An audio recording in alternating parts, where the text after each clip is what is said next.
코로나 상황이 여전히 심상치 않습니다. 최근 며칠간 7천여 명의 이상의 확진자가 발생하고 있고, 영도 지역에도 주변의 인근 학교 중심으로 이렇게 확진자가 속출하고 있습니다.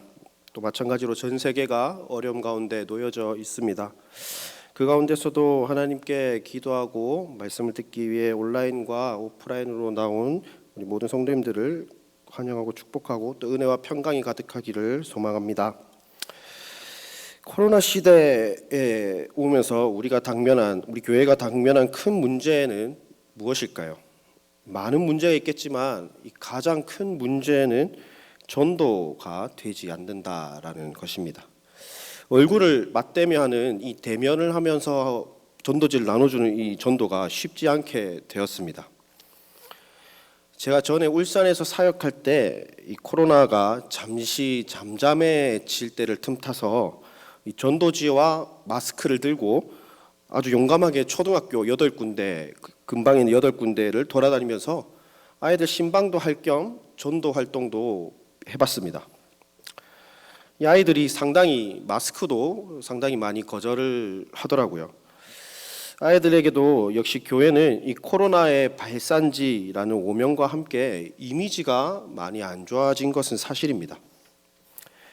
코로나로 인해서 본의 아니게 이 교회가 이미지가 많이 나빠지면서 세상은 교회를 향해서 교회가 도대체 왜 이 모양이냐 조롱하기도 합니다. 하지만 온갖 핍박과 고난 가운데서도 이 지상 최대의 사명을 수행하기 위해 믿음의 선진들이 그래왔듯이 우리 역시 그리스도의 복음을 끝없이 전해야 합니다. 왜 그렇습니까? 이 교회의 본질이 삼위 하나님을 예배하는 것에 있다라고 한다면 이 교회의 사명과 교회의 기능은 언제나 복음 전파와 선교 사역에 있기 때문입니다. 또한 하나님께서 우리에게 하나님의 복음을 전파하라 명령하셨고 또 그 길은 언제나 평화롭고 꽃길만 예비되어 있다라고 말씀하시지 않습니다. 그 길은 언제나 고난과 핍박이 동행할 것이다, 동반할 것이다 라고 말씀하십니다. 사도행전 16장에는 이 사도 바울이 빌립보에서 고난받는 장면이 등장합니다. 이 바울은 빌립보에서 귀신 들린 한 여인을 고칩니다. 하지만 이 귀신 들린 여인 때문에 어떤 이익을 받고 있던 주인이 분노하면서 사도 바울과 실라를 붙잡고 끌고 갑니다. 끌고 가서 대중들 앞에서 옷을 찢어 발가벗깁니다. 심지어 이 로마 시민권을 가지고 있던 사도 바울을 어떠한 재판도 거치지 않은 채 매로 두들겨 패고 착고를 채워서 감옥에 수감하기까지 합니다. 이후에 감옥에서 풀려나 사도 바울은 이동을 해서 데살로니가 지역으로 왔는데 여전히 고난이 존재하고 있습니다. 하지만 이러한 모진 고난 속에서도 사도 바울은 포기하지 않고 하나님의 복음을 끝까지 전파했습니다. 사도 바울이 고난 가운데서도 이 복음을 전파할 수 있었던 이유가 무엇일까요? 사도 바울이 고난 가운데서 복음을 전파할 수 있었던 이유는 첫째로 하나님의 복음을 위탁받았기 때문입니다. 우리 함께 오늘 본문 1절을 함께 보시겠습니다. 형제들아 우리가 너희 가운데 들어간 것이 헛되지 않은 줄을 너희가 친히 아나니. 아멘. 특별히 이 사도 바울을 대적하는 대적들은 이 사도 바울의 메시지와 사역의 진정성에 있어서 헛된 것이다라고 공격을 하고 있었던 것으로 보입니다. 사도행전 17장 이하에는 이 대적들은 사도 바울이 데살로니가 지역에서 복음 전파 사역을 잘 하고 있다가 이 어떤 소동이 일어나자마자 야밤 도주를 한 이유가, 그래서 베레아로 달아난 이유가 어떠한 거리낌이 있어서가 아니냐, 아니면 이 사도 바울의 사역에 어떤 속임수가 있어서 도망친 것이 아닌가라고 사도 바울의 사역을 의심합니다. 즉 바울의 사역은 헛된 것이다 라고 대적들은 사도 바울의 사역의 목적과 어떠한 동기를 의심하고 조롱했습니다. 이 본문 2절을 헬라어 원문을 살펴보면 그러나라는 말로 시작을 하고 있습니다. 1절과 2절을 대조하여 설명하고 있습니다. 의역해보면 대적들은 너희에게 우리가 들어가서 한 것들을 헛된 것이라고 말을 한다. 그러나 너희가 아는 바와 같이 우리가 빌립보에서 고난과 능욕을 당하였지만 하나님을 힘입어 많은 싸움 중에 하나님의 복음을 너희에게 전했다라고 말씀하십니다. 이를 통해 사도 바울은 자신의 사역이 결코 대적들의 말처럼 헛된 것이 아니라고 변호하고 있을 뿐 아니라 이 과거에 빌립보에서 자신이 고난당한 것도 데살로니가 교회에서 사역을 할 수 있었던 것도 어떤 하나님의 도우심이 있었고 그 도우심을 힘입어 많은 어려움과 싸움 중에 굴하지 않고 이 복음을 전파할 수 있었다라는 것을 말합니다. 이 대부분의 사람들은 이 고난과 핍박이 찾아오면 이 복음 전파하는 사역을 쉽게 포기할 것입니다. 하지만 사도 바울은 여전히 이 고난 가운데서도 하나님의 복음 전파하는 것을 멈추지 않습니다. 그 이유가 무엇일까요? 오늘 본문 4절 상반절 말씀입니다. 오직 하나님께 옳게 여기심을 입어 복음을 위탁받았으니. 아멘.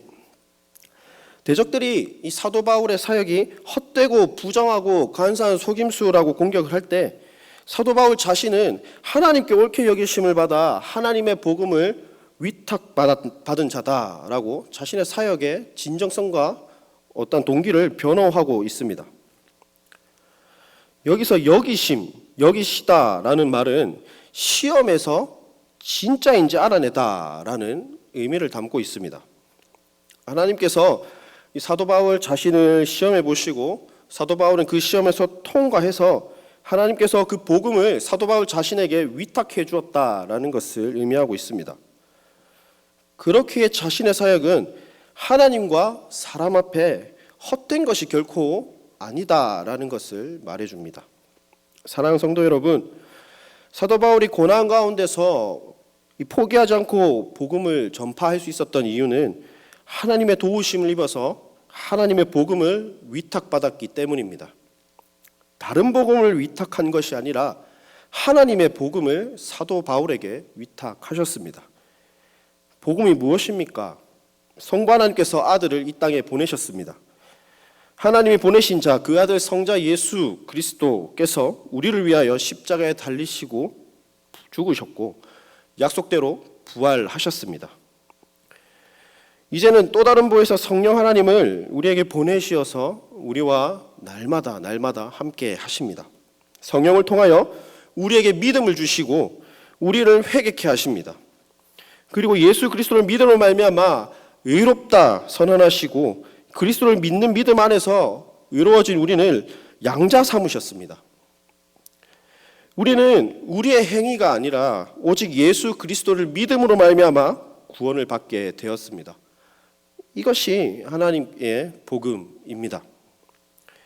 그리고 우리에게 사명을 주시어서 하나님의 복음을 세상 곳곳에 전파하도록 했다라는 것입니다. 하나님께서 그 사명을 사도들에게 주셨고 이제는 친히 세우신 교회에게 주셨습니다. 성령이 거하신 그리스도의 몸된 교회인 성도는 신실한 복음의 말씀을 선포하는 사역자들을 통해 하나님의 말씀을 듣고 세상에 그 복음을 흘려보내야 할 책임과 의무를 지녔습니다.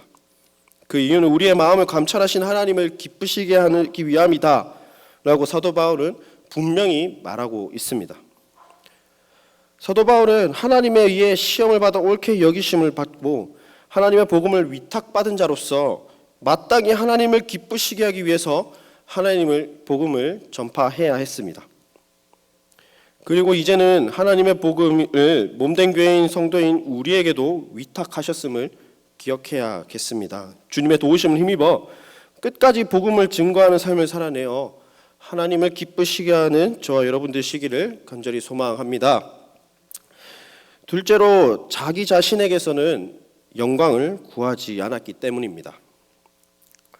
사도 바울은 대적들의 공격과 달리 하나님을 기쁘시게 하기 위해서 남한테 아첨하거나 또 탐심의 탐을 쓰면서 남을 속이고 나 자신의 유익을 취한 적이 결코 없다라고 말씀하고 있습니다.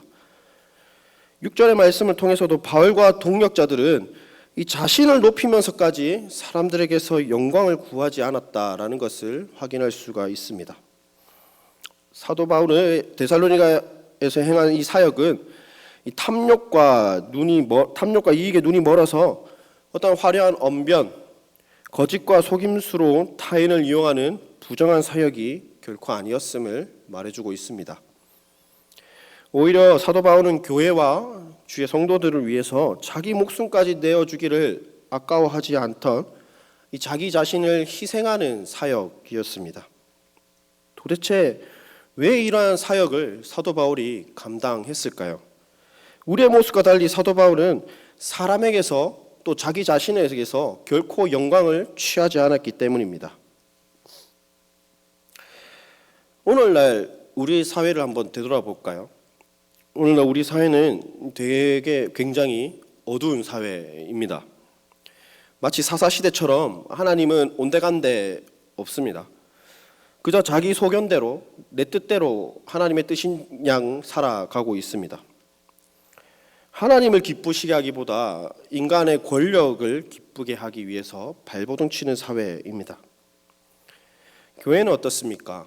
교회는 하나님만 섬기는 교회라기보다 하나님도 섬기고 다른 세상도 섬기는 그러한 교회로 전락하고 있지는 않습니까? 또 교회 안팎으로는 분열이 일어나서 서로 세상 법정에 송사하기까지도 하면서 점차 교회는 사랑을 잃어가고 있음을 확인할 수가 있습니다. 또 자기 자신의 의를 드러내고 자신의 잘남을 드러내려고 더욱더 노력합니다. 또 구원의 은혜에 감사해서 복음 전파나 선교사역, 구제사역 등을 하기 위해서 헌금, 연보를 드리는 것이 아니라 나의 부유함을 드러내기 위해서 교회를 섬기는 척 하고 있지는 않습니까? 목적이 많이 뒤바뀌어버린 시대입니다. 말씀과 기도를 통해서 이 하나님의 뜻을 구하고 움직이기보다 이 세상의 질서를 가지고 회사처럼 이 교회를 움직이는 경우가 더러 있다라는 말씀입니다. 제가 신대원 1학년 때 이제 입학을 하고 특강을 듣고 있는데 이 교수님께서 갓 입학한 이 목회자 후보생들을 모아놓고 교회를 위해서 울어라, 교회를 위해서 통곡하라 라고 말씀하신 적이 있습니다. 성도는 이 목회자의 삶에 더 이상 관심이 없고 목회자는 성도의 삶에 관심이 없는 시대가 바로 이 시대다. 그리고 교회로 선물로 주신 직분에 대해서 더 이상 관심이 없고 직분이 갖고 있는 직무와 직위에는 더 이상 관심이 없다. 하나님이 영광 받으셔야 할 예배 가운데서 이 예배 하나님 외에 다른 것이 이 예배 자리에 들어오고 있다. 교회의 진짜 주인이 누구인지 아는 성도가 먼저 되어야 한다라고 저에게 말씀해 주셨습니다. 인간의 명예가 더 중요하고 하나님보다 돈이, 인간이 주인이 되는 교회가 되어가고 있다라는 말씀이겠죠. 하지만 사도 바울은 자신의 사역에 있어서 자신이 교회를 몇 개를 세웠고 이렇게 많은 수로 부흥했다. 데살로니가 교회 너네 3주 만에 영적으로 이렇게 부흥한 것이 내가 너네를 잘 가르쳐서가 아니냐. 결코 이렇게 말씀하고 있지 않습니다.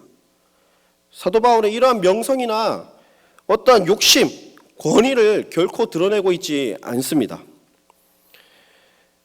우리 앞에 화면을 보고 갈라디아서 1장 10절 말씀 한번 읽어보도록 하겠습니다. 갈라디아서 1장 10절 말씀 다 함께 한번 읽도록 하겠습니다. 시작. 이제 내가 사람을 좋게 하랴 하나님께 좋게 하랴.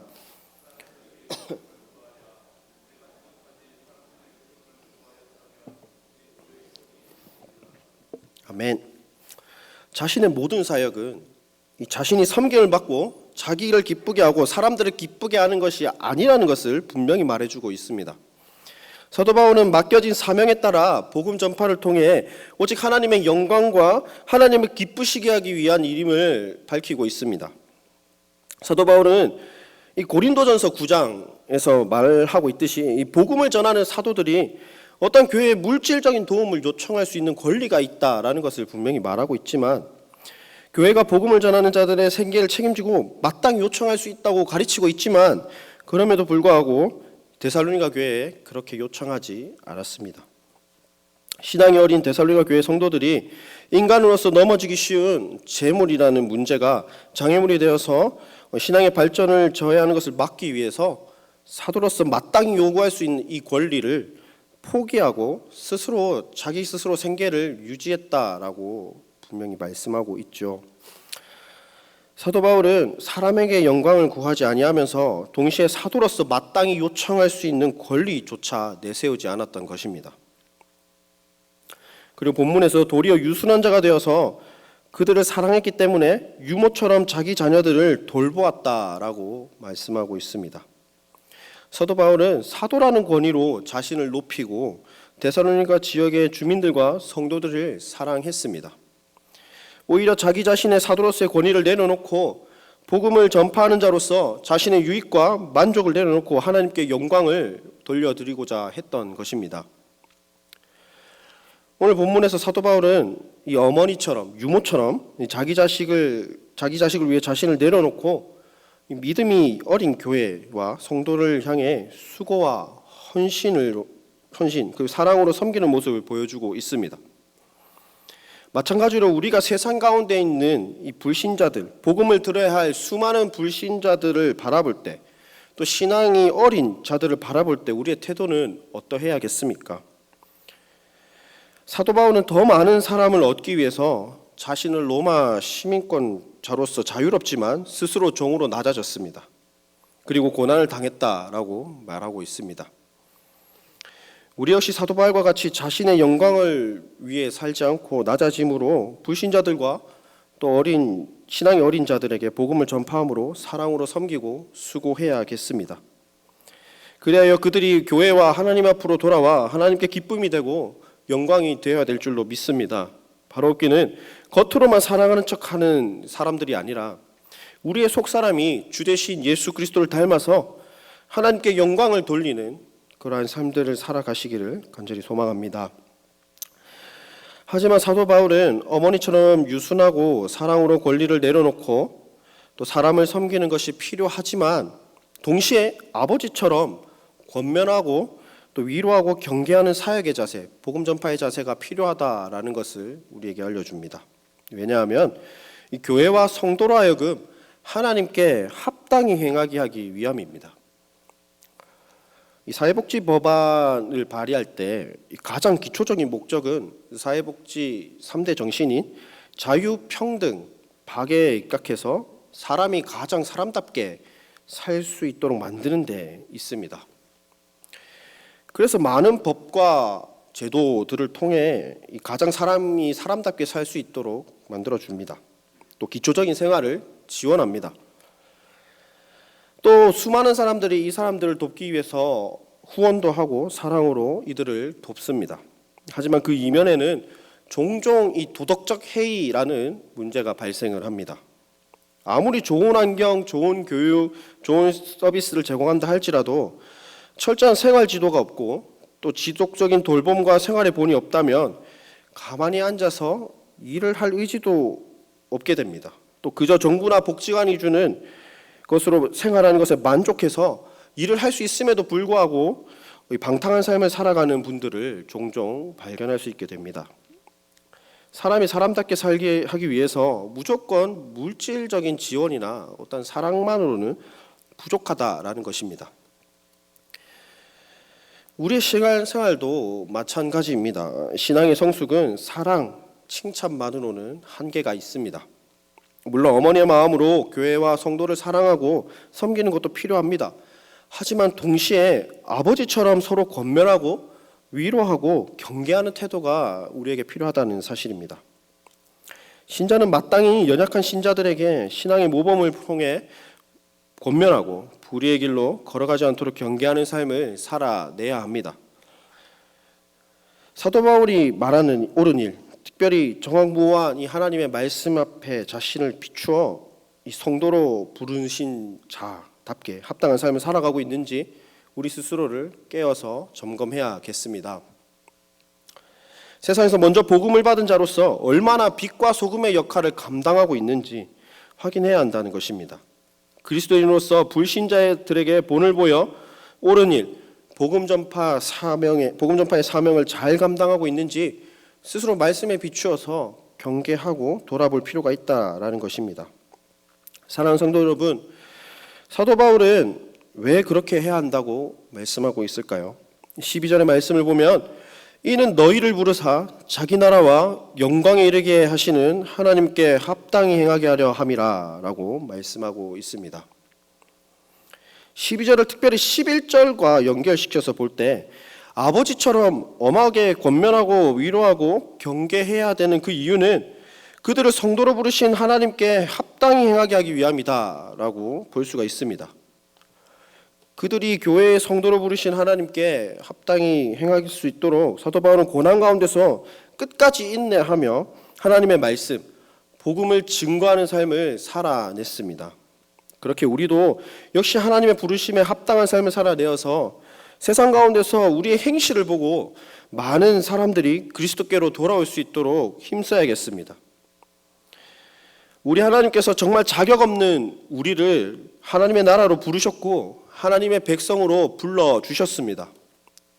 우리는 그 부르심에 합당한 삶을 살아내야 합니다. 그것이 바로 하나님의 기쁘시게 하는 일이고 또 하나님의 복음을 위탁받은 자로서의 자세이며 하나님의 복음을 세상 가운데서 자연스럽게 흘려보낼 수 있는 유일한 길임을 기억하시기 바랍니다. 이제 말씀을 맺도록 하겠습니다. 사랑하는 성도 여러분, 바울은 복음을 전하다 고난받을 때 포기하지 않고 끝까지 복음을 전파했습니다. 왜냐하면 그것은 인간의 힘으로 하는 것이 아니었기 때문입니다. 오직 하나님의 도우심을 힘입어 하나님의 복음을 위탁받은 자로서 삶을 감당하며 하나님을 기쁘시게 하는 일이었기 때문입니다.